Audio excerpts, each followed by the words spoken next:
오늘은 하나님 아버지의 기쁨이라고 하는 그런 제목으로 말씀을 드릴 때, 저나 여러분이나 모두가 하나님의 크신 은혜 사랑을 힘입기를 주님의 이름으로 축복을 드립니다.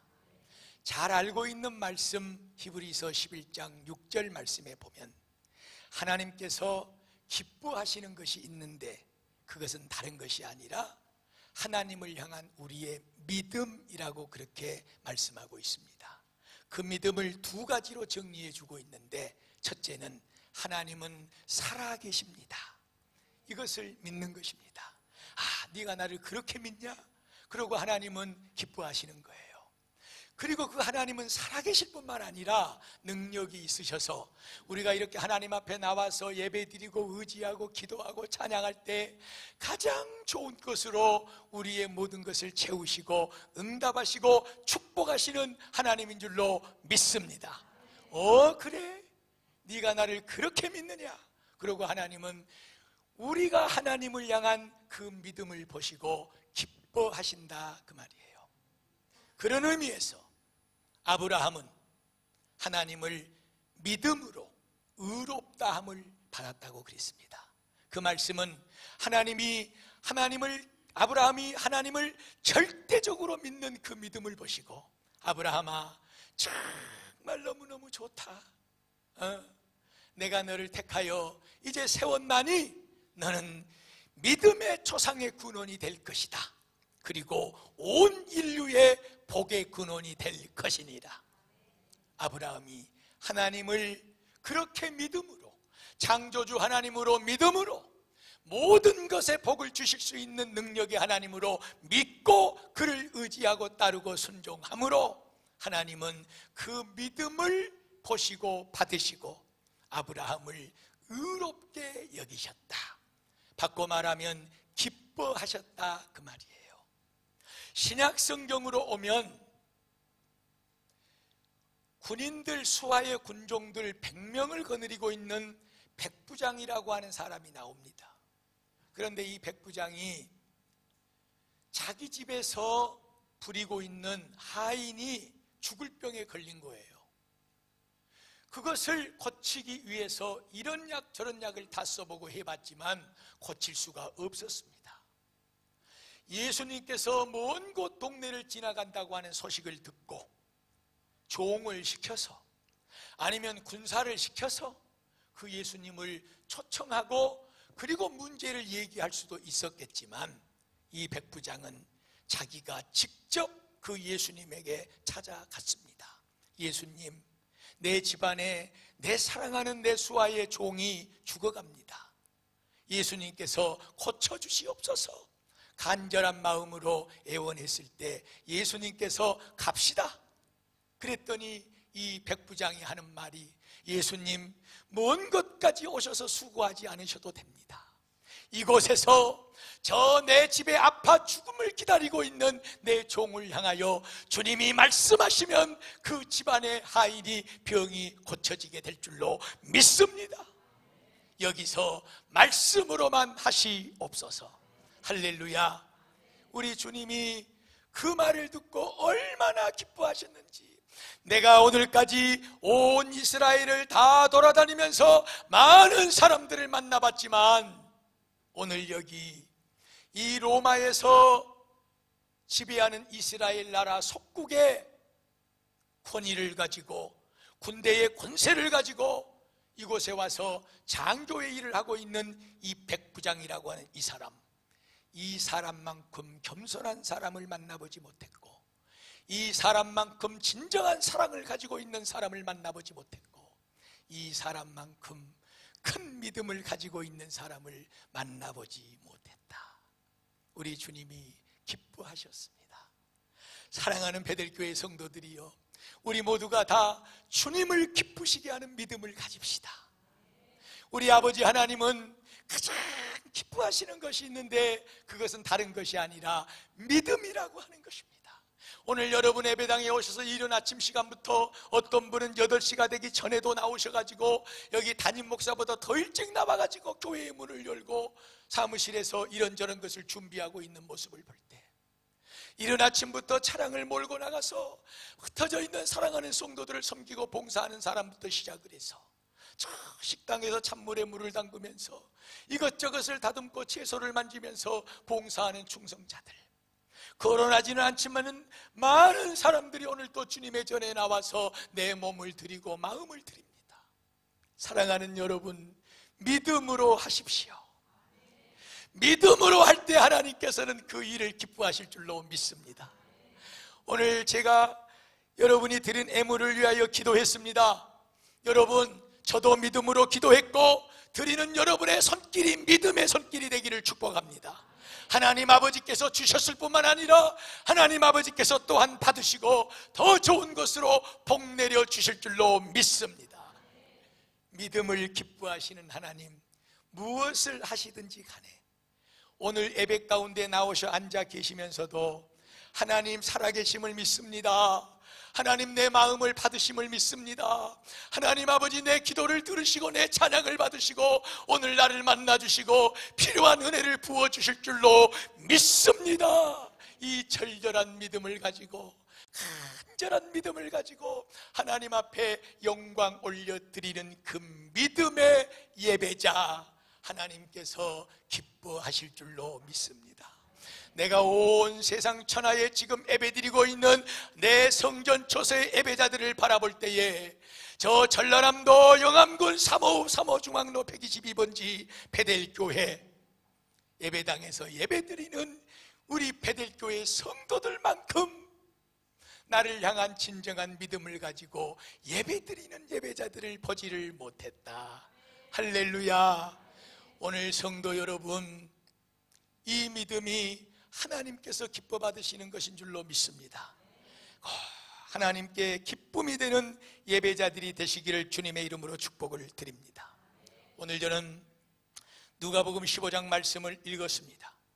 그런데 이 15장 말씀 속에는 예수님께서 세 가지의 비유의 말씀을 들려주면서 그 말씀 한 가지 한 가지마다 내가 얼마나 기쁘다 하는 기쁨의 표현을 해놓고 있는데, 그것이 어떤 얘기들이냐 그러면 예수님께서 이스라엘 사람들이 죄인이라고 하는 세리들, 왜 죄인이라고 그러냐 그러면, 악한 사람들이라고 그러냐 그러면 이 세리들은 로마의 록을 먹는 거예요.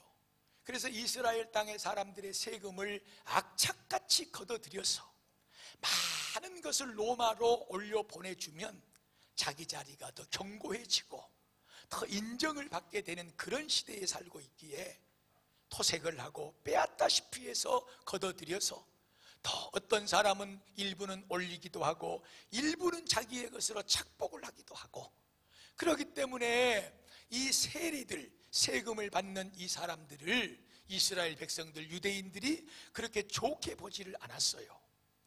왕따시키고 손가락질하고 그랬어요. 그런데 예수님께서 그런 죄인이라고 불림을 받는 이 못된 사람들, 악한 사람이라고 여김을 받는 이 세리들과 다른 많은 죄인들을 부르시고 그들과 함께 앉아서 음식을 잡수시고 계시는 거예요. 그러니까 거기 바리새인들, 하나님을 최고로 잘 믿는다고 하는 사람들, 그리고 또 하나님의 말씀을 관리하고 연구하고 보존하고 하나님의 말씀을 가르친다고 하는 이 서기관들, 이런 사람들이 예수님이 세리 죄인들과 함께 앉아서 먹는 그 모습을 보고 수근수근 거리는 거예요.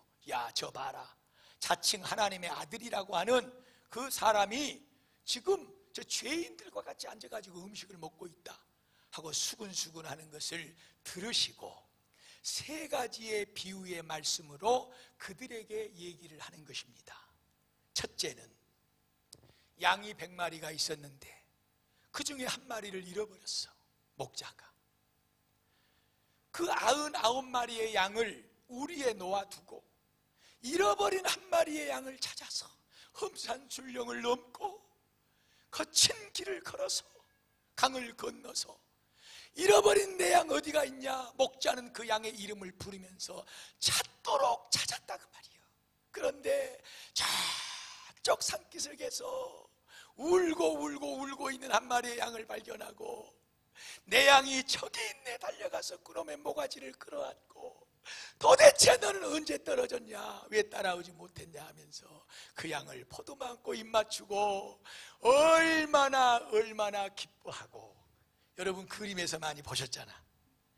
그림에서 그 양을 목자가 그냥 데리고 오지, 걸려오지도 않아. 모가지에다가 딱 들쳐매고 앞다리 뒷다리 잡고 가자 집으로 하고 돌아오는 이 기쁨에 차고 넘치는 이 목자의 모습, 이런 얘기를 쭉 해놓고 집에 있는 99마리의 양보다도 잃어버렸다가 다시 찾은 그 양을 발견하고 찾을 때에, 그 양을 품에 안을 때에 얼마나 기쁨이 더하겠느냐, 얼마나 기쁨이 더하겠느냐. 잃어버린 것을 찾은 그 기쁨. 두 번째 비유는 어떤 한 여인이 10개의 드라크마가 있었습니다. 이 드라크마는 돈의 화폐의 단위거든요. 그런데 어느 정도 되는 그런 그 분량이냐 그러면 뭐 당시에도 그렇고 올해도 지금도 그렇고 이렇게 이해하시면 됩니다. 노동자 한 사람이 하루에 이 일을 힘들여 해서 품삯을 받은 하루 품삯 정도라고 그러면 돼. 지금 우리로 말하면 약 8만 원에서 12만 원 정도, 이 정도가 한 드라크마예요. 10개의 드라크마가 있었는데 요놈 하나를 잃어버렸네. 드라크마 하나를 잃어버린 거예요. 이 주인이, 이 여인이 잃어버린 하나를 찾기 위해서 온 방을 뒤지고 방바닥을 뒤지고 구석구석을 뒤지면서 어디 갔을까 찾도록 찾았어. 그런데 저쪽 구석지에 그 한 개의 드라크마 동전 하나가 떨어져 있는 거예요. 여기 있구나 하고 그놈을 찾아서 얼마나 기쁘든지 이 얘기를 해놓고 예수님께서 그 마지막 끝에다가 그 기쁨의 표현을 뭐라고 말씀해놨냐 그러면, 잃어버렸던 죄인 한 사람이 다시 돌아와 찾아지는 것보다도 더 큰 기쁨이 없다 그 말이요. 세리가 죄인이고 많은 사람들이 죄인이지만 삭개오가 죄인이었어. 세리장이었어, 세리장. 그런데 그 예수님을 만나고 싶어가지고 뽕나무 위에 올라가서 기다리고 있다가 그 며칠 지나가는 예수님 앞에 발견이 돼서 삭개오야 내려와라, 오늘 내가 너희 집에 가서 거하겠다. 그때도 사람들이 저 죄인의 집에 거한다고 손가락질을 하면서 수군거렸습니다. 삭개오는 예수님, 죄인된 우리 집에 오신 것이 너무너무 감사합니다. 나는 이제 예수 믿고 바로 살랍니다. 그러면서 하는 말이, 지금까지 내가 저 사람들이 손가락질하는 것처럼 맞습니다. 나는 죄인입니다. 너무나도 많은 세금을 탈취했고 폭착했고 내가 빼앗다시피 해서 가졌습니다.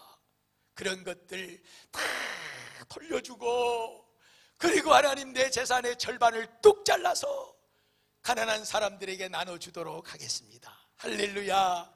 죄인 한 사람이 회개하고 돌아오니 하나님의 기쁨이 얼마나 큰지요. 오늘 우리는 마지막 세 번째 예수님의 비유의 말씀을 들었습니다. 읽었습니다. 그 비유의 말씀은 다 알고 있다시피 어떤 집에 두 아들이 있었잖아요. 아들이 둘이 있었는데 이 아들들이 우리의 몫으로 돌아올 유산을 아버지 미리 주면 안 되겠습니까? 그러고 이제 원한 거예요. 그 다 나눠줬어요. 근데 둘째 아들이 아버지에게 받은 그 유산을 다 정리해서 모아가지고 팔아가지고, 그리고 먼 나라에 가서 장사를 해가지고 돌아오겠다고 떠나버린 거예요.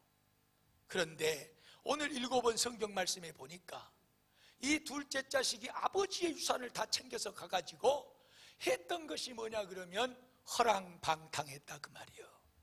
술집에 드나들고 기생집에 드나들고 그리고 또 도박을 하고 이렇게 허랑방탕하다가 그 엄청난 아버지의 유산을 다 써버린 거예요.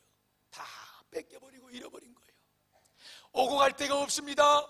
그래서 간 곳이 어딥니까? 돼지 치는 집으로 갔어요. 그랬더니 그 집 주인이 저 들에 가서 일하면서 돼지와 함께 살면서 그곳에서 먹든지 말든지 그렇게 하고 방치를 해놓은 거예요. 사람들에게 돼지가 먹는 그 땅속에 묻혀있는 쥐없는 열매를 좀 달라고 해도 그것조차도 주지를 않는 거예요. 그럴 때 인생의 처절한 실패의 자리에 떨어져 있는 그 순간에 이 둘째 아들은 생각을 한 거예요. 내 아버지의 집에는, 우리 아버지의 집에는 일하고 있는 그 밑에 집에서 일하고 있는 종들도 부유하게 살고 나보다 잘 먹고 잘 입고 사는데 나는 여기서 굶어 죽는구나. 아니다, 이제는 내가 다시 일어나서 내 아버지의 집으로 돌아가서 아버지, 나를 당신의 아들이라 부르지 말고 나를 당신의 종의 한 사람으로 여기고 이 집안에서 살게만 해주십시오. 내가 내 아버지의 집으로 다시 돌아가야 되겠다. 마음을 정하고 아버지의 집을 향하여서 이 둘째 자식이 들어간 것이죠. 그럴 때 날이면 날마다 집 나간 그 아들을 기다리면서 간절한 마음으로 기도하고 있던 이 아버지가 버선발로 쫓아나가서 그 거짓골이 되어 돌아오는 그 아들을 끌어안고 내 아들아, 내 아들아, 자랐다, 자랐다. 이 아들의 볼에 입 맞추면서 집안에 들어가 종들에게 당장에 하는 말이, 이 내 아들의 옷을 다 벗겨내고 깨끗하게 목욕을 시키고 새 옷으로 갈아입히고 새 신발을 신기고 가락지를 끼우고 살찐 송아지를 잡고 동네 사람들을 다 불러라. 내 죽었던 아들이 다시 살아 돌아왔느니라. 사랑하는 여러분, 얼마나 기쁜지 이 아버지는, 여러분, 아버지가 준 유산 다 가지고 가가지고 다 써버리고 거짓골이 돼서 이것이 지금 문제가 아니에요. 자식이 다시 돌아왔다는 거예요. 그 고달픈 인생의 마지막 종점을 찍고 갈 곳은 아버지의 집밖에 없구나 하고 돌아왔다는 거예요. 그래서 이 아버지는 그것이 너무너무 좋은 거야. 딴 데 가지 않고 딴 생각하지 않고. 여러분 생각해 보세요. 요즘에요, 시대가 너무나도 험해가지고 조금만 어려운 문제가 있고 고달픔이 있으면 너무나도 쉽게 딴 생각해 버리잖아요. 너무나도 쉽게. 그 딴 생각이 지금 무슨 얘기인지 아시죠? 우울증에 걸리고, 그리고 깊은 절망의 수렁 속에서 헤어나지 못하고 결국에는 자기의 생명을 자기 스스로가 해야 하는 이런 엄청난 결정을 내리는 안타까운 자리에까지 들어가는 사람들이 이 시대에 너무나도 많은 거예요. 사랑하는 베들교회 성도들이요, 오늘 하나님께서 저와 여러분에게 이 대목의 말씀을 드리기 위해서 이 기나긴 장황한 말씀을 주신 것인데, 그것은 다름이 아니라 우리 모두는 잘 될 수도 있고 혹 못 될 수도 있습니다. 하나님이 주시는 재능과 하나님이 우리에게 주신 많은 것들을 가지고 우리가 살다 보면은 실패할 수도 있고, 내 온갖 뜻이 가지 아니게 내 마음과 같지는 않게 허랑방탕하는 길을 걸어 살 수도 있고, 실패하여 좌절하여 이 성경의 둘째 아들과 같이 어디에 몸들 것도 없고 입을 것도 없고 누울 것도 없고 먹을 것이 없는 이런 처절한 인생의 벼랑 끝에까지다가 설 수 있는 경우도 있을 수가 있다는 것입니다. 반대로 어떤 사람은 하나님의 은혜와 그리고 열심히 있는 노력으로 마치 세상에서 볼 때 성공했다, 승리했다, 잘했다, 출세했다, 이런 길을 걸어가고 있는 사람도 있을 수가 있습니다. 잘 들으셔야 됩니다. 오늘 저와 여러분이 어떤 자리에 서 계시든지, 그것이 실패의 자리에, 절망의 자리에, 여러분 인생 벼랑 끝에 서 있는 자리이든지, 세상의 기준으로 성공을 해서 출세를 해서 많은 것을 누리고 사는 그 자리에 있든지, 어디에 있든지 잘 때면 잘된 그것을 가지고 하나님 아버지가 도와주셨기 때문에 이런 일이 일어났습니다. 그 모든 것을 싸보도 많고 하나님 아버지 앞으로 나오는 이 인생을 하나님께서는 기쁘게 여기시는 줄로 믿습니다. 성도들이여, 성공한 사람들, 출세한 사람들이 얼마나 많이 있겠습니까? 우리의 삶은 우리가 얘기하지 않아도 너무나도 힘들고 어렵고 고달픈 인생길을 걸어가고 있습니다. 모두가 다 한숨 짓고 모두가 다 아파하고 모두가 다 힘들어하는 삶을 살아가고 있습니다. 어느 그 누구의 한 사람에게 기댈 것도 없고 누군가를 붙잡고 애원할 것도 없습니다. 여러분, 내 마음을 알아주고 나를 진정으로 위로해주고 내 삶을 지켜주고 책임져 줄 사람은 이 세상에는 없습니다. 성도요, 우리가 돌아올 것은 하나님 아버지의 품밖에 없습니다. 여러분들이 어떠한 죄를 짓고 내가 너에게 이런 축복을 주고 내가 너에게 이런 것을 줬는데 그것 다 어디다 써버리고 어디다 잃어버리고 거짓골 돼서 이 모양 이 꼴로 돌아오느냐, 책망할 아버지가 아니십니다. 꼭 슬픔 중에 괴로움 중에 인생에 기댈 것 없는 세상 속에서 그 모든 것을 다 끌어안고 보듬어 안고 우리의 좋으신 아버지 하나님 앞으로 나오시기를 축복을 드립니다. 내 아버지께서 우리를 그처럼 끌어안아 주시고 내 아들아 내 딸아 잘한다 잘한다 우리를 입맞추고 좋은 옷으로 갈아입혀 주시고 잔치를 벌여주시고 당신의 기쁨을 우리의 심령 가운데 부어주실 줄로 믿습니다. 둘째 아들도 오랜 기간을 여러분 방황했습니다. 어디로 가야 되나, 무엇을 해야 되나, 누구를 찾아가야 되나, 슬픔의 괴로움의 인생을 터벅터벅 걸어갔습니다. 저와 여러분의 인생길도 그 고난의 길이 길 수가 있습니다. 여러분, 그 고난 속에서 대주의 취업 열매를 찾지 마시고 기대고 의지할 사람을 찾지 마시고 입어야 될 옷을 찾지 마시고 하나님 우리 아버지를 찾으십시오. 빨리 찾을수록 빨리 그의 이름을 부르고 그 아버지 앞에 나와 두 손을 들수록 버선발로 맨발로 달려나와서 우리를 끌어안으시는 그 아버지의 은혜를 내가 누리게 될 줄로 믿습니다. 우리 베델교회 모든 성도들이 이 은혜 속에 사는 축복이 있기를 주의 이름으로 축원을 드립니다. 살다 보니까 너무나도 많은 성도들이 어려운 때잖아요. 지금 어려운 때 모두가 어렵습니다.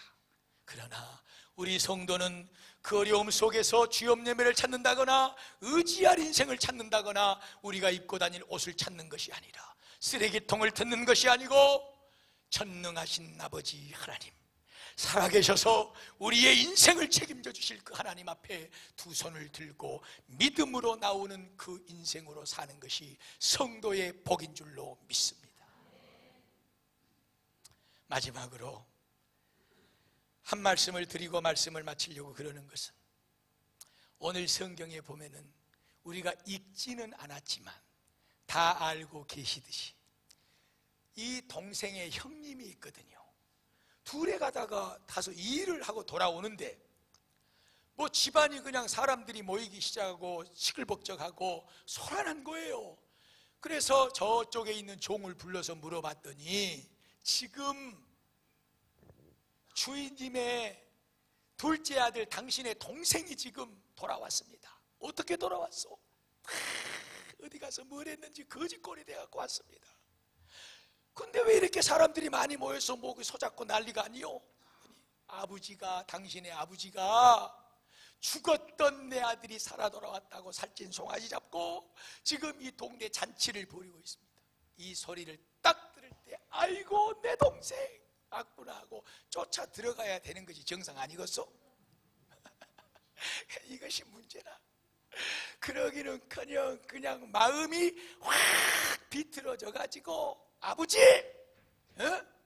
나는 아버지하고 밑에서 지금까지 뼈밖에 일만 하고 아버지 봉행하고 이렇게 사는 나를 위해서는 저 양새끼 한 마리도 안 잡더니 지금 거짓골 돼가지고 다 돈 잃어버리고 온 저 동생 위해서 이 난리를 펴시냐고 말이요. 아버지 앞에 그냥 대들고 아버지가 얼마나 기쁨 중에 마음이 아프겠어. 내 아들아, 이 집에 있는 모든 것이 다 네 것 아니냐.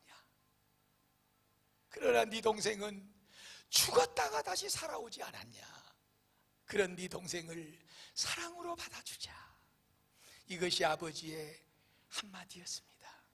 사랑하는 베델교회 성도들이요, 이제 다음 주가 추수감사주일이고 또 토요일 날은 선교바자회, 또 오후 예배는 이제 가수를 초청해서 간증 듣고 또 찬양 드리면서 우리도 은혜 받지만 믿지 않는 많은 사람들, 잃어버린 그 죄인 영혼들, 집안에 있는 맏아들 형님의 자세를 가지고 그렇구나, 우리 아버지가 기뻐하는 것은 내가 여기서 이렇게 일만 하고 죽도록 하는 것보다도 그 잃어버린 동생, 나가서 무슨 꼴 어떻게 됐는지도 모르고 밤이면 베개를 베고 잠밤을 못 이루고 눈물을 흘렸던 내 아버지의 마음을 헤아리고 내가 시간을 내서 그 동생을 찾아서 소식을 전하고 문제를 해결해주고 집으로 끌고 들어오는 것이 내가 할 일이었고, 그것을 하나님께서는 원했고 그것을 아버지는 기뻐하는 것이었구나. 오늘 이 아버지의 마음을 헤아릴 수 있는 집안에서 살고 계시는 우리 베델교회 맏아들이 되시기를 축복합니다. 아이고 뭐 그냥 저런 사람이 왔어 그러고 아이고 안 돼, 저 사람은 우리 교회 큰일 나, 이런 것이 아니고, 하여튼지 간에 이제 이번 일주일만큼이라도 기도하고 나눠드린 초청장 가지고, 그것이 부족해서 목사님 또 왔습니다, 얼른 주시오, 그러고 또 찾아가가지고 하여튼 찾도록 찾아서 양손뿐만 아니라 모가지에다가 그 뭐라고 그래, 올리는 거, 올려서 이렇게 하는 거, 목마 태워서 양손이 부족해서 목마 태워서 여러분 그렇게 토요일 더 주의 날 감사 예배, 오후 찬양 예배, 정말 여러분 맏아들의 심령을, 마음을 바꾸시기를 바랍니다. 우리 아버지가 기뻐하는 거, 집 나가서 죄인으로 살고 거지돼 있는 저 불쌍한 영혼 다시 찾아 데려오는 것이구나. 이것을 오늘 분명하게 깨달아 하시고 꼭 이번 한 주간 찾도록 동생 찾아서 그 죄인된 동생, 거지된 동생, 죽음의 길을 향하여 묻혀있는 그 동생 찾아서 꼭 하나님의 기쁨이 되는 우리 베델교회 모든 성도들이 되시기를 주의 이름으로 축복을 드립니다.